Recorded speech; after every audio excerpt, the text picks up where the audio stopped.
नमस्कार, आप देख रहे हैं स्वराज एक्सप्रेस। मैं हूं आपके साथ बुशरा और सबसे पहले खबर की बात करेंगे जहां श्री अन्न महोत्सव सीधे आपको लिए चलते हैं, जहां मुख्यमंत्री योगी आदित्यनाथ शामिल हुए हैं। शोध और वहां पे अनुसंधान के लिए हम विशेष व्यवस्था वहां पर कर लें, थोड़ा सपोर्ट कर लें, ये अपने आप तेजी के साथ अपने दौड़ते हुए दिखाई देंगे, क्योंकि उनकी रुचि का विषय है। वे इस फील्ड में अच्छा कार्य कर सकते हैं और ये सभी में बेहतर समन्वय होना और फिर इन समन्वय के माध्यम से इनके द्वारा समय समय पे स्टडी, अगर 9 प्रदेश के अंदर क्लाइमेटिक जोन है, कौन से क्लाइमेटिक जोन पे कौन सी फसल हो सकती है, कहां दलहन का है, कहां तिलहन का है, कहां पे ज्वार बाजरा के लिए है, क्योंकि ज्यादातर मोटे अनाज उन क्षेत्रों में पैदा होंगे जहां पे प्रदेश के अंदर कम सिंचाई की सुविधाएं हैं या ऊंचे क्षेत्र है।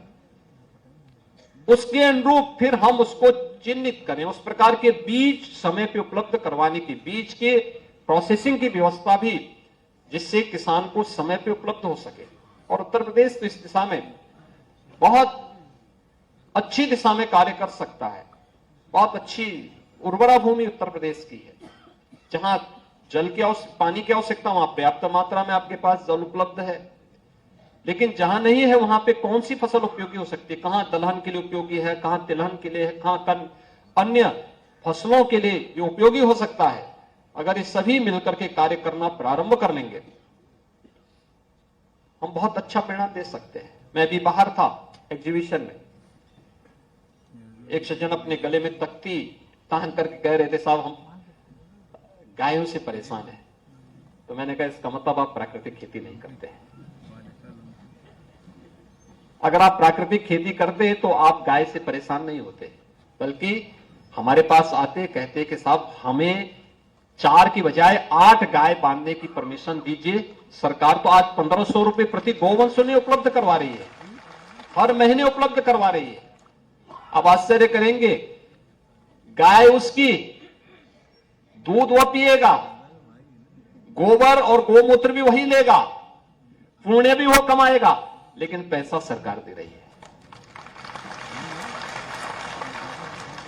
नेचुरल फार्मिंग को बढ़ावा देकर के हम लोग इस दिशा में बेहतर प्रयास कर सकते हैं और सरकार इसको प्रोत्साहित करना चाहती है।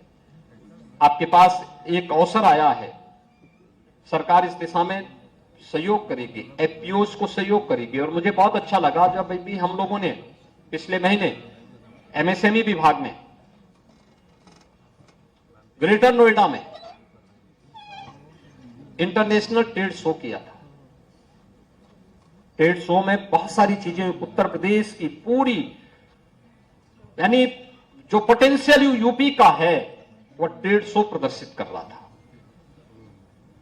ट्रेड शो इस बात को दिखाता था कि उत्तर प्रदेश में कितना पोटेंशियल है। और इसमें जो सबसे अच्छी चीजें मुझे देखने को मिली थी, परंपरागत उत्पाद तो उत्तर प्रदेश का था ही, लेकिन उसमें बेहतरीन प्रदर्शन किया था हमारे एफपीओस ने। तमाम कृषक उत्पादक संगठनों ने वहां पर अपनी मेहनत से, अपने प्रयास से उत्तर प्रदेश के कृषि क्षेत्र में जो संभावनाएं हैं, उन असीम संभावनाओं को अपने प्रयास से वहां पर उस ट्रेड शो के माध्यम से प्रस्तुत करने का कार्य किया था। मैं उन सबका हृदय से अभिनंदन करता हूं जिन्होंने ट्रेड शो में ये सभी कार्य किए थे, क्योंकि वहां पे यद्यपि कृषि मंत्री भी थे, कृषि मंत्री जी वहां पे थे, छुप छुप करके वहां वो कर रहे थे, लेकिन मुझे अच्छा लगा बाद में कि चलिए कृषि मंत्री स्वयं वहां गए प्रोत्साहन देने के लिए लोगों को। और उस आकर्षण का केंद्र बने हुए थे उत्तर प्रदेश के एफपीओस। उस पूरे ट्रेड शो के अंदर हर व्यक्ति चाहता था, देखता था। याद रखना, आने वाले समय में दुनिया में खाद्यान्न का एक नया संकट खड़ा होने वाला है, और कोरोना जैसी महामारी ने बहुत सारे सबक भी दिए। अगर हम परंपरा से हट करके, लीक से हट करके कृत्रिम जीवन की तरफ जाने का प्रयास करेंगे तो ये महामारियां हम सबको लील लेंगी अपने साथ। हमें अपने प्राकृतिक वास के साथ जीना होगा और प्राकृतिक वातावरण को बनाए रखने में जितनी हम मदद कर पाएंगे, ये श्री अन्न उसमें और भी ज्यादा सहायक हो सकता है। एक नया सबक आप सबके सामने है और मुझे लगता है पूरी दुनिया की मानवता के सामने भी है। हम इस दिशा में बेहतरीन प्रयास कर सकते हैं और उत्तर प्रदेश इसका केंद्र बिंदु बने। इस श्री अन्न महोत्सव और ये आप सभी कृषि वैज्ञानिकों का यहाँ पर जमावड़ा और प्रगतिशील किसानों का या इस फील्ड में काम करने वाले जितने भी स्टेक होल्डर्स हैं, इन सब का यहाँ पर इस प्रकार का ये जो एकत्रीकरण है, यह उत्तर प्रदेश में इन संभावनाओं को आगे बढ़ाने में मील का पत्थर साबित होगा। इस विश्वास के साथ श्री अन्न महोत्सव के उद्घाटन कार्यक्रम के अवसर पर मैं इस पूरे अभियान के प्रति अपनी शुभकामनाएं देता हूं।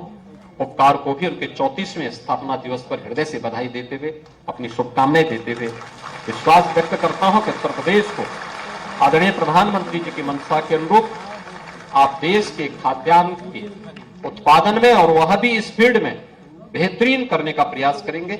आप सबके प्रति मेरी शुभकामनाएं। धन्यवाद। जय हिंद। बहुत बहुत